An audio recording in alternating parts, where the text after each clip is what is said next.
Oh, I haven't done a rant in a long time, although ramble is probably the better term for what I do. And a number of ideas have come up. I've been dancing recently and ran into, I'm sort of going through dancing withdrawal at this point because I'm looking at it. Wow, gee, the last place I went, I don't know if I want to go back again.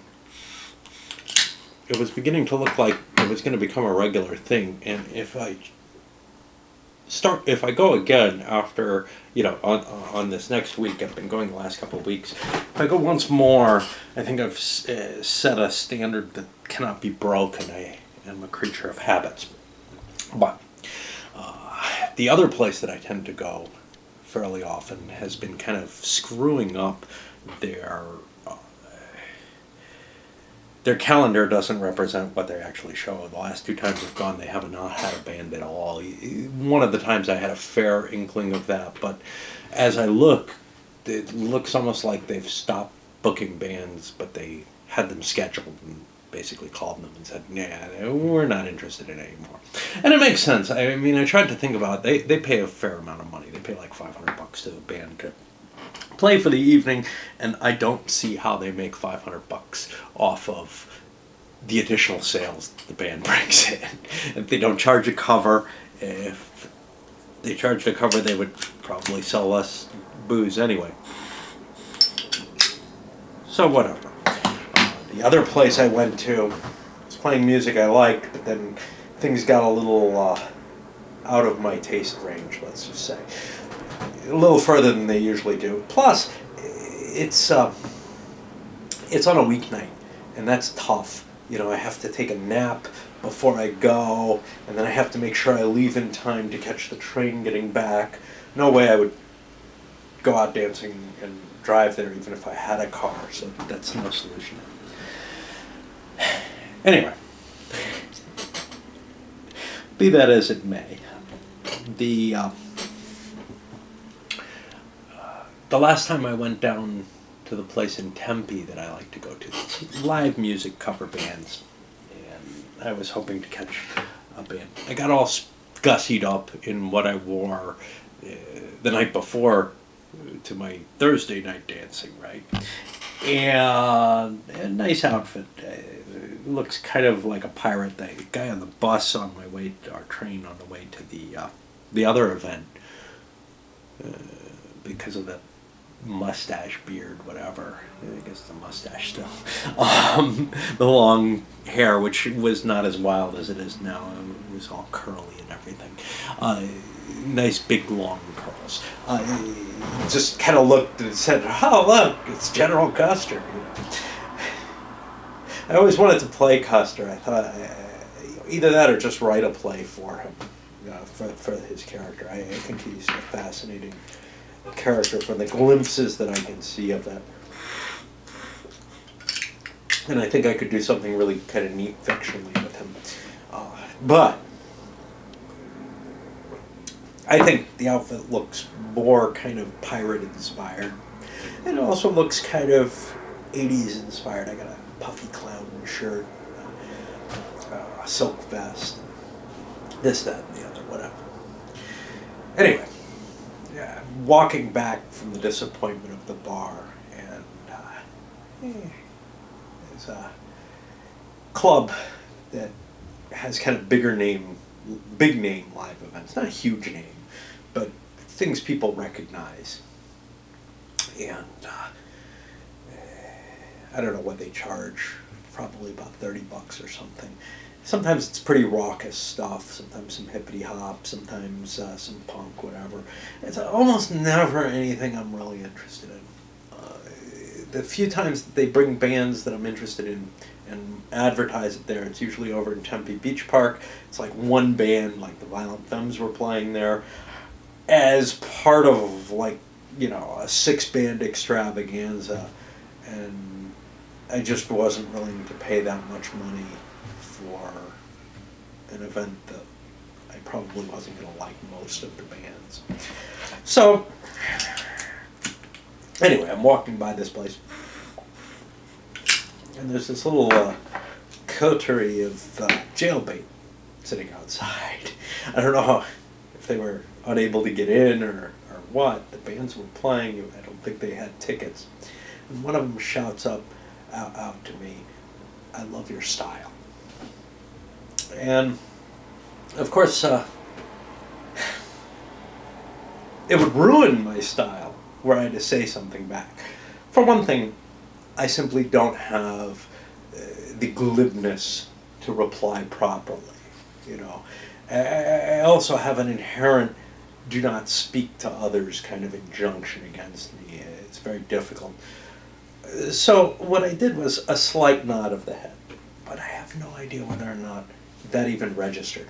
And this bothers me on a few levels. There's one, the level of, this is why I don't meet anyone, right? Because if people do try to reach out in such a way, not in a stupid way. There were chicks driving by in a car a little earlier who were like screaming at me or whatever.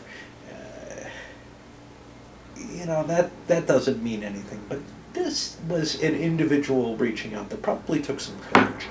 And not that screaming out the window doesn't take a certain different kind of courage, but I'm just seeing a differential in it all. And it's almost as though my very nature is to snub aside all conversational attempts or whatever, This is at a level not quite of a cat call, but whatever. Anyway. And not that I necessarily want it or believe that something good could come of a conversation with someone of that nature, although that is sort of the first slice, If someone appreciates the image that I project, the random different scenes and realities that I can give out, there is something there that I'm striking that I think is of innate interest to me. But beyond that, there's also then I felt guilty afterwards, because all I did was sort of, I don't even know, what but it was basically just a nod of the head. Not even a thank you, which would have been perhaps not so undignified that I could not do it. But I realized afterwards what I should have done was, without violating my dignity, I could have gone into a full bow. And that would have expressed my appreciation of the compliment, along with providing, what if she did not see that little nod? Does she then, get some sort of minor hurt, whatever? I know that if I said something to someone and it doesn't even look like they paid attention, and it was fairly dark, who knows? And my expressions and actions are often more contained than maybe seems obvious. But anyhow, that was that. And while we're talking about sartorial matters, I figured I'd talk about my choice of clothing.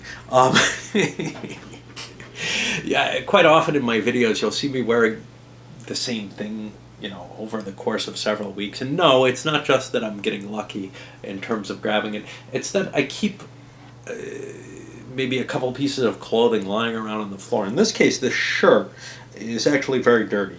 I went dancing or something in it, and it got sweaty.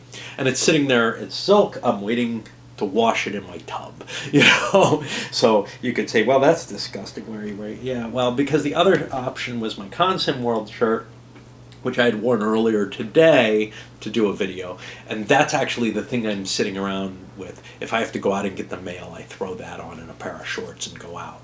So, I very seldomly wear clothing, so whatever I have lying around on the floor is what I wear for several weeks for the 10 minutes a day that I wear something, in that kind of nature. And I don't want to go in and try to take stuff off hangers and all this. That's just too much of a production. I'm the laziest fucker around. So the other thing was, because we have a certain title in mind that fits and certain topics we wanted to talk about. And I've touched on this before. It was the definition of love. Now, I think my definition is very, very weird. And I know I've hit on it before, but I do really want to kind of center on it, at least for part of one of these suckers. Let's see if we have to switch batteries out. I think we've got time for it. We'll see. So, the fundamental thing that I thought of with love, everybody thinks about, it's great, it's forever, you want to be with someone, you want to be around them, you respect them, you this, that, and the other. Well, it can't be all of those, right? I mean, if it is, it's not something you can ever know. So,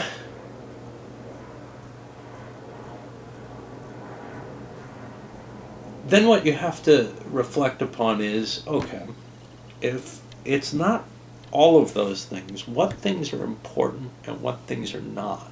And what does it come down to? No, I don't want to get into the 3 Greek loves or whatever, because honestly, those are all different from what I think the English language and probably Western languages in general have taken as meanings for love.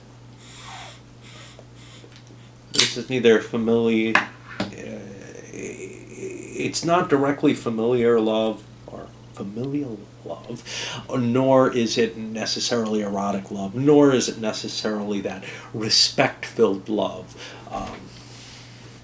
of agape. It's something broader and yet less visceral than each of those. Each of those can be defined and compartmentalized very easily. But love is almost a declaration. It's something that is only made true by the realization of its applicability. Yeah. You don't sit around and say, wow, I really like them. I think that means I love them. Love is almost a commitment to me. Well, it is a commitment. In fact, what I define it as is as an act of will, which fits very nicely with the Christian idea of God's love, which is indeed an act of will, right? The word is an act of will and an act of love. And, okay, you could say, well, okay, that's just one interpretation. Why are you taking this very Christian interpretation of love as opposed to, how it's more standardly used, which seems to me I really want to bone them right now and I get along with them or something like that. Or they're my kids, so I have duty towards them. And those are such separate things. And I think that general word is actually the correct one for what the Western society does. There's a reason that one word has collected all of this, which is that these are all paths to making that act of will. It's not something uncontrolled. You don't fall head over heels in love in that sort of way. That is lust, that is eros, whatever.